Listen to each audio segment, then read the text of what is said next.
তখন আমি কিশোর, বয়স 13 পার হয়নি।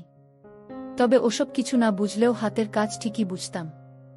আমার এখনো মনে আছে আমি মহাখালী নিউ ওভার ব্রিজের নিচে থেকে প্রথম বই কিনেছিলাম যখন ষষ্ঠ শ্রেণীতে পড়ি। 20 টাকা দিয়ে খুব কষ্ট করে বহুবার কিনতে গিয়েও ফিরে এসেছিলাম। তারপর যখন দেখলাম ফুটপাতের দোকানে ভিড় কম তখন চুপি চুপি দোকানদারকে বলেছিলাম আমার একটা ওই বই লাগবে। দোকানদার আমাকে ঝাড়ি দিতেও পারে এই ভয়ে ছিলাম। কিন্তু না, দোকানি তার ব্যবসায়িক ভঙ্গিতেই আমার দিকে তাকিয়ে একটা বই পেপারে মুড়িয়ে আমাকে বলল, 20 টাকা দাম। আমি কোনোমতে টাকা দিয়ে বই নিয়ে দৌড়। তারপরেও অনেক বই কিনেছি, কিন্তু আমি গল্পেরগুলো কিনতাম না। ছোট স্টিকার কিনতাম, প্রত্যেক পিস 3 টাকা করে। গল্পের ছবি ঝাপসা থাকায় আর বয়স কম থাকায় পড়ার প্রতি হয়তো আগ্রহ কম ছিল, তাই কিনতাম না। ছবির সব বই একত্র করে সামনে রেখে তারপর হাতের কাজ করতাম।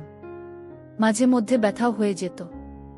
একবার এক বড় ভাইয়ের সাথে সিনেমা হলে ওইসব সিনেমা দেখতে গিয়েছিলাম, বিচিত্রা সিনেমা হলে। ছবিটা আজও মনে আছে। পরে বহু খুঁজাখুঁজি করে ইউটিউব এর মাধ্যমে পেয়েছিলাম। ছবিটার নাম দ্য লিনিয়ার কুতিনতো ব্রাস এর ইটালিয়ান ইট্টিক ফিল্ম। শেরিনা গ্রন্ডির বিশালাকার একটি বয়স্ক লোককে হাত ধরে খাওয়াচ্ছে। এখনো মনে মনে ভাবলে মনে হয় যেন আমার মুখেই পুড়ে দিচ্ছে। শেরিনা গ্রন্ডির অনেক মুভি নামিয়ে দেখছি, আর তার সিনেমা দেখতে আমার খুব ভালো লাগত। ডিসেম্বর মাস, শীতকাল। আমি তখন 7ম শ্রেণীর ফাইনাল পরীক্ষা দিলাম। নিয়ম মাফিক দাদিকে দেখতে যেতে হবে, আবার সামনে কুরবানির ঈদ। আমার অতীত অভিজ্ঞতা থেকে শীতকাল বাড়ি যাওয়া মানে অসহ্য একটি বিষয়। তারপরেও আব্বার ধমক ও মার থাবড়ার ভয়ে বাড়িতেই যেতে হবে। প্রতিবছর ফাইনাল পরীক্ষা শেষ হলে ঈদ করতে গ্রামের বাড়িতে যাওয়া হতো। প্রায় ঈদের 2 সপ্তাহ আগে বাবা আমাদের বাড়িতে দিয়ে আসতেন। দুদিন থেকে আবার চলে যেতেন ঢাকায়, কারণ তার অফিস খোলা। আমার গ্রামের বাড়ি দিনাজপুর জেলার বিরামপুর গ্রাম। যাওয়ার একমাত্র পথ দীর্ঘ লঞ্চ যাত্রা। লঞ্চে যেতে আমার খুব ভয় করত, কারণ আমি সাঁতার জানি না। তাই আমার দাদি তখন বেঁচে ছিলেন, যদিও উনার অবস্থা খুব ভালো ছিল না। যখন তখন উনার যাই অবস্থা। উনার সেবা যত্নের জন্য ফুফু ও ফুফাতো বোনরা ছিল। আমাদের গ্রামের বাড়ি থেকে ফুফুদের গ্রামের বাড়ি অনেক দূরে ছিল, তাই ফুফু ও বোনরা পালাক্রমে দাদির সেবা করত। আমার ফুফাতো বোন ছিল 2 জন, তারা 2 ভাই ও 2 বোন। বড় বোনের নাম মুক্তা ও ছোট জনের নাম রিক্তা। দীর্ঘ লঞ্চ যাত্রায় কেবিনে বসে খুবই বিরক্ত লাগছিল। নদী থেকে প্রচণ্ড কনকনে বাতাসও বইছিল। তাই কেবিনের বাহিরে চলে এলাম, যেখানটায় সূর্যের আলো পড়ছিল।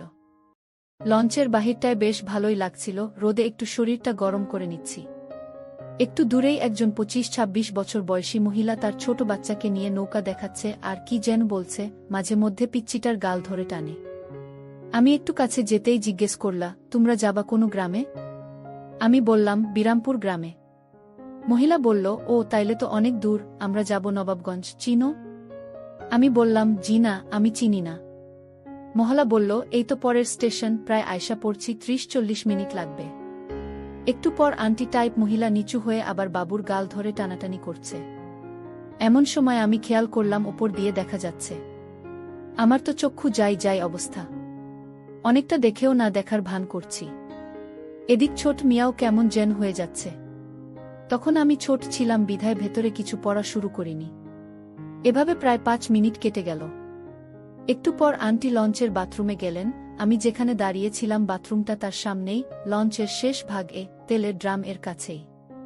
উনি বাথরুমে যেয়ে দরজা লাগিয়ে দিলেন। কিন্তু হায় কপাল, দরজাও এমন তারের গুনা দিয়া পেঁচানো লক, ফলে দরজাটা লাগালেও অনেকটা দেখা যেত। আমি একটু ভালো করে খেয়াল করতেই ভেসে উঠল সেই চির আকাঙ্ক্ষার জিনিস। আর সেখান থেকে বাহির হচ্ছে অজস্র পানির ধারা। একটু পরন্ত বিকেলের রোদের আলো আমাকে এদিক দিয়ে অনেকটা উপকার করছে। বাস্তবে প্রথম দেখলাম এই কি জিনিস। এই বয়সে এখন মনে পড়ে সেটি। এমনটা দেখে আমার মনে হলো আঙ্কেল অনেক শক্তিশালী। একটু পরে নেমে পড়ল তার গন্তব্যস্থানে। নামার সময় তিনি আমার দিকে তাকিয়ে একটু হাসলেন। আমার মনে হয় তিনি ধরে ফেলেছেন আমি তার সব দেখে ফেলেছি। তারপর প্রায় 2 ঘন্টা লঞ্চে বসে আমি তাকে কল্পনা করেছি। স্টেশনে আমার চাচাতো ভাইরা হাজির ছিলেন। তারা আমাদের ব্যাগগুলো মাথায় নিয়ে গ্রামের দিকে রওনা হলেন। আমিও তাদের পিছু পিছু হাঁটা দিয়ে অবশেষে বাড়ি পৌঁছালাম। বাড়ি পুরো গম গম করছে। আমরা আসার খবর পেয়ে আমাকে এটা ওটা জিজ্ঞেস করছে। আমার তো কোনো দিকে মন নেই। কখন নিজেকে শান্ত করব ওই তালে আছি। এমন সময় আমার ফুফাতো বোন রিক্তা লেবুর শরবত নিয়ে এল। সে আমার বয়সের থেকে 3 বছরের বড়, দিনাজপুর সরকারি মহিলা কলেজে HSC এর প্রথম বর্ষের ছাত্রী। তার গায়ের রং হলদে ফর্সা, এই রং আমি নিজেও পছন্দ করি। আমাকে জিজ্ঞেস করল, কেমন আছিস? আমি বললাম, ভালো। পড়ালেখা কেমন চলে? পরীক্ষা কেমন হয়েছে? পাশ করবি তো? ভালো হয়েছে। আমি বাথরুমে যামু এই বলে আমি রওনা দিলাম, কিন্তু রিক্তা আপাও দেখি আমার পিছে পিছে আসে। আমি বললাম, তুই আসস কেন? সে বলল, সন্ধ্যা পড়ছে, যদি আবার ভয় টয় পাচ। বাথরুমে ঢুকে দরজা লাগাতেই আসলেই ভয় পেয়ে গেলাম। পুরা অন্ধকার, বাথরুমটা ছিল গাছগাছালির ভিতর, ঝিঝি পোকার ডাক, কান মনে হয় যে কোনো সময় নষ্ট হয়ে যেতে পারে। ভয়ে নিজেকে আর শান্ত করা হলো না। 1 নাম্বার কাজ করেই বেরিয়ে পড়লাম। এক কাজেই শব্দ হল, তাতে মনে হলো আসমান থেকে জমিনে ঝরনা পড়ার শব্দ। এত শব্দ হলো যে? কয়দিন ধরে জমিয়ে রেখেছিস? কাল সকাল থেকে জমিয়েছি। বসলে এত শব্দ হতো না। এখানের যেই অবস্থা, আবার বৈসা। বাবা করা ডাক দিয়া বলল, তন্ময়, তুই কি তোর দাদির কাছে আইছিলি? আমি তখন দাদির কাছে গেলাম। গুটিসুটি হয়ে সবাই উনার কাছে বসে আছেন, আমিও বসলাম। দাদি আমার মাথায় হাত বুলালেন। উনার কাছে অনেক কিচ্ছা শুনতাম, এমনও রাত গেছে যে উনার কিচ্ছা না শুনে ঘুমাতাম না। আজ উনি তেমন কথা বলতে পারেন না, কোনো মতে হাত পা নাড়ান। মা বলল, আগে কত কিচ্ছা শুনতে আসতি, আর এখন কাছেই আস না। চাচা চাচির সামনে মা, বাবা, ফুফু সেখানে রয়েছে। আমার পিছনে দাঁড়িয়ে আছে 2 ফুফাতো বোন। বড় ফুফাতো বোন অনার্স পড়েন। দেখতে শ্যামলা হলে কি হবে, অনেক লম্বা, আর 2টা বিশাল অধিকারিণী। আমার মাঝে মধ্যে মনে হয় এরা 2 বোন এত বড় সাইজ হলো কিভাবে। মুক্তা আপা বলে উঠল, গ্রামে এসেছিস, সবার বাসায় গেছিস, যাইয়া সালাম দিয়া আসবি না? আমি বললাম, চলেন। আমাদের গ্রামে তখনও বিদ্যুৎ যায়নি। ভয় পাব রাতে, এই ভেবে মুক্তা আপা আমার সাথে চললেন। তন্ময়, পড়াশোনা করিস ঠিকমত? আমি বললাম, জি করি। বড় আপা আমাকে বগল তলায় ধরে নিয়ে যাচ্ছে যাতে আমি ভয় না পাই। সেই অনুভূতিটা আমার খুব ভালো লাগছিল। এমনি লঞ্চে এক কাহিনী হয়েছে, কিছুই করতে দিতে পারিনি। আমিও মাথা দূরে সরাচ্ছি না, আমি ছোট, উনি কিছু মনে করবেন না, এই ভেবে মাথা কাছাকাছি করে রেখেছি। মনে মনে অনুভব করতে লাগলাম, আহ, যদি একটার পারতাম। এরকম করে এ বাড়ি থেকে ও বাড়ি গিয়ে সালাম জানিয়ে আসলাম। অন্ধকার, আমার ছোট মিয়া রাগারাগি করছে, সমস্ত রাগ যেন তার মাঝেই জমা হয়েছে। দুঃখের বিষয়, তার রাগ আমি কিছুতেই থামাতে পারছি না, জায়গার অভাবে। রাতে খাবারের পর ঘুমানোর পালা। আমাদের বাড়িতে 3টা রুম। একটিতে দাদি দখল করে আছেন। আপাতত ফুফু তার সাথে ঘুমাবেন। উনি আসতেন না, আমরা এসেছি বিধায় উনি এসেছেন। আরেকটি রুমে আব্বা, মা ও 2 ছোট ভাই ঘুমাবেন। মা আমাকে বললেন, তুই মুক্তা রিক্তার সাথে ঘুমা। শীতের রাত, ভালো করে মাফলার দিয়ে কান জড়িয়ে নিবি আর লেপ মুড়ু দিয়ে ঘুমাবি। টিনের ঘরের চালের ফাঁক দিয়ে কনকনে বাতাস আসতেছে, যেন হাত পা জমে যাবে। এই জন্যেই আমি গ্রামে আসতে চাই না। রিক্তা জিজ্ঞেস করল, লুঙ্গি পরবি না? আমি বললাম, না। প্যান্ট পরে কি ঘুমাইতে পারবি? গরম লাগব না? নাহ, লাগব না, এমনি যে ঠান্ডা পড়েছে। তোর 1 নাম্বার কাজ সেরেছিস? নাহ। রাতে ধরলে তোরে এই শীতের মধ্যে কে নিয়া যাইব? যা, সেরে আয়। একলা যাইতে ভয় করে, তুই আয়, সাথে দাঁড়া, হারিকেনটা বাড়ায়া লই।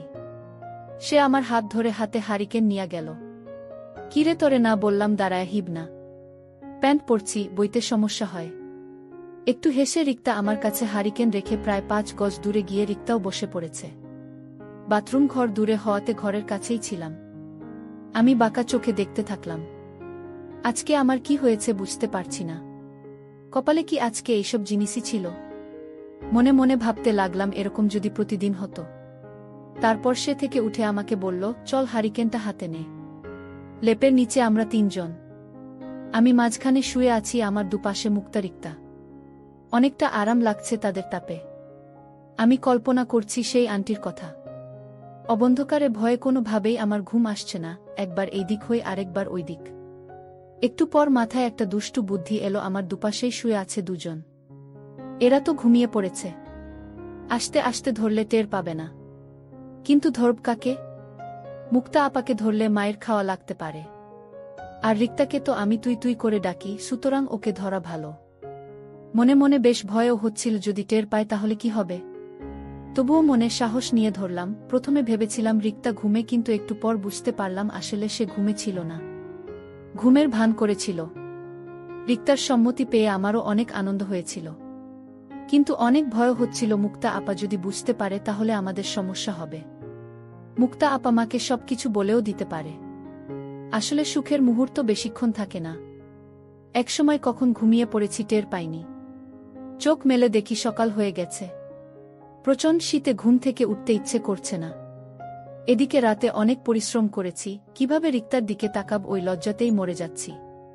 সকাল 10টায় মায়ের ঝাড়িতে বিছানা ছাড়তে হলো। এর মধ্যে রিক্তাও কয়েকবার আসা যাওয়া করেছে। আমি দেখেও না দেখার ভান করেছি। ঘুম থেকে উঠে দাঁত ব্রাশ করে খেতে বসেছি। রিক্তা খাবার বেড়ে দিচ্ছে। আমার পাশের বাসার ভাবিও এসেছেন, উনি মা ও ফুফুর সাথে কথা বলছেন। উনার স্বামী মালয়েশিয়া গেছে 2008 সালে, এখনও দেশে ফিরেনি। যাওয়ার সময় আমাদের বাসা হয়ে গিয়েছিলেন। আমরা থাকি মহাখালীতে। এয়ারপোর্ট মহাখালীতে থেকে কাছে, তাই উনি আমাদের বাসায় উঠেছিলেন। উনি একবার আমার দিকে তাকায়, আরেকবার মার সাথে কথা বলছেন। তন্ময়, দেখি বড় হয়ে গেছো, স্বাস্থ্য হয় না কেন? কিছু খাও না নাকি? জি খাই তো, কিন্তু স্বাস্থ্য তো হচ্ছে না। ঠিকমতো খাওয়া দাওয়া করলে শরীর এমন হবে কেন? বেশি করে খাইতে হবে, পরে কিন্তু বউ পাবা না। আমি কিছু না বলে চুপচাপ খাচ্ছি। রিক্তা আস্তে বলে উঠল, যে জিনিস আছে বউ 3টা লাগবে। এবার আমি খানিকটা লজ্জিত হলাম। মাথা নিচু করে কোনমতে খাওয়া শেষ করে উঠে বাইরে চলে গেলাম। কুয়াশা এখনো কাটেনি। বাবাকে দেখলাম কোথা থেকে খেজুরের রস এর কলসি নিয়ে এলেন। শীতকালে খেজুরের রস যে খেয়েছে সে জানে কতটা সুস্বাদু। তবে এতটাই ঠান্ডা থাকে যে এক চুমুকে শেষ করা যায় না। আমি 2 গ্লাস খেলাম। খেয়ে চাচার সাথে বাজারে চলে গেলাম। বিরামপুর লঞ্চঘাটের সাথেই বাজার। বিশাল সাইজের মাছ। উনি গুটি কয়েক কিনলেন। বেরি বাঁধ এর উপরে বাজার বসেছে। বেরি বাঁধ থেকে নদী দেখা যায়, মেঘনা নদী। অতি ভয়ানক এই নদী। অনেকের মতে এর তলদেশে পৃথিবীরই অন্য নদীর থেকে সবচেয়ে বেশি স্রোত হয়ে থাকে। বিশাল তার বুক, এক কিনারা থেকে আরেক কিনারা দেখা যায় না। দূর থেকে অনেক জাহাজ যাচ্ছে আর ছোট ছোট নৌকা। বেশ মনোরম দৃশ্য। যারা দেখেছেন তারা বুঝতে পারবেন। যাই হোক, বাজার শেষে চাচা বিড়ি ধরায় হাঁটা দিলেন। সর্ষে ফুলে হলুদ হয়ে আছে মাঠ, দেখতে এত সুন্দর যা কল্পনা করা যায় না। শীতের সকালের শিশির ফোটা জলে ফুলের পাপড়িগুলো চিকচিক করছে। দুধারের সেই হলুদ মাঠের মধ্যে দিয়ে হেঁটে যাচ্ছি চাচার পিছু পিছু। পা হচ্ছে একমাত্র বাহন, এমন এক জায়গা তখন রিকশাও চলে না। এখন চলে অবশ্য। আমি চিন্তা করেছি দুপুরে গোসল করার সময় হাতের কাজ সেরে নিব। এটা ভাবতে ভাবতে চাচার পিছু পিছু বাড়ি ফিরে এলাম। তখন বেলা 12টা। আমার চাচাতো ভাই আমার জন্যে অপেক্ষা করছে অনেকক্ষণ ধরে। সে নাকি আমাকে নিয়ে খালে মাছ ধরতে যাবে। ছেলেটা আমার সমবয়সী হলে কি হবে, খুবই দুরন্ত স্বভাবের। আর মুখে তার কিছু আটকায় না। আমাকে নিয়ে আইল ধরে হেঁটে যাওয়ার সময় সামনে কোনো মহিলাকে পেলে বলে উঠে, ভাবি আপনার গাছের লাউ তো ঝুইলা গেছে, পায়রা খাওয়াইবেন না? মহিলারা চেঁচিয়ে উঠে বলে, এই ছেমরা আমার গাছের লাউ তোকে কেন খাওয়াবো? তখন মহিলারা তারে বলে, তোর মার কাছে গিয়ে খাইতে চা। চাচাতো ভাই গান ধরে সাধের লাউ বানাইল মোরে বৈরাগী। আমি আর হাসি আটকাতে পারি না। মাছ ধরা শেষ হলে আমি বললাম, বাড়ি চল। কেন? বাড়ি যাইয়া কি করবি? গোসল করবি না? আমি বললাম, বাড়ি যাইয়া গোসল করব। বাড়িত আইছস পুষ্কুনিতে ডুবায়া গোসল করবি। লুঙ্গি গামছা কিছু আনি নাই। লুঙ্গি গামছা লাগব না, গোসল কইরা বাড়িত যাইয়া বদলায়া লবি।